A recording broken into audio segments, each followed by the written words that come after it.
अगे बाई मम्मी, का एवढा चहा प्यायला घेत असत काय? हे किती ग बाय? एक कपच असन. एक कप चहा काय ते? हा, किती असन? डॉक्टरने काय सांगितलंय? काय सांगितलंय? चहा कमी करा, पुन्हा नंतर फळ बिळ खा. आणि तू ही फळ खातीस काय?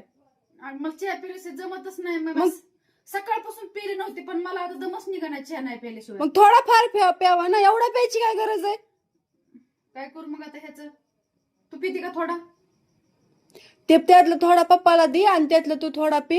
हा, आणि एवढा चहा पिऊ नको ना, तर पुन्हा अजून काय दुसरंच होऊन बसन. नाही डॉक्टरचं बी खरं आहे बरं का, चहा पिणं चांगलं नाही आरोग्यासाठी. हो. मी ह्याची सवय मोडते, पण मला सवय आज दिवसभर नाही पेले, सकाळी बी नाही पेले आणि दुपारी तर नसते पे 2 टाइम. पण आता मला सकाळी नाहीच पेलीस, मग हा. सकाळचं हाताचं मिळून हे झाला की सकाळचं हाताचं मिळून. बरं मग थोडं देऊ का पप्पाला? पप्पाला त्यात थोडाच दे आणि तू थोडा पी.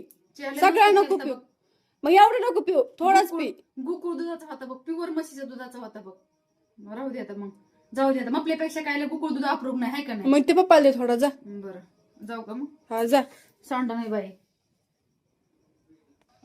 जरा तुम्हाला अर्धा चहा ह्याच्यातला. हा, एवढाच फुलपात्र असेल बरं का, पण अर्धा करते आता. दी पटकन.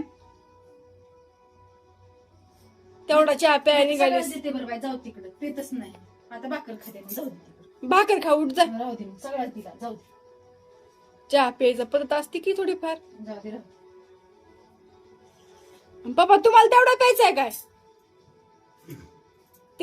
तिला नको पिऊ म्हणलं तर तुम्ही बी तेवढा प्यायला लागलात.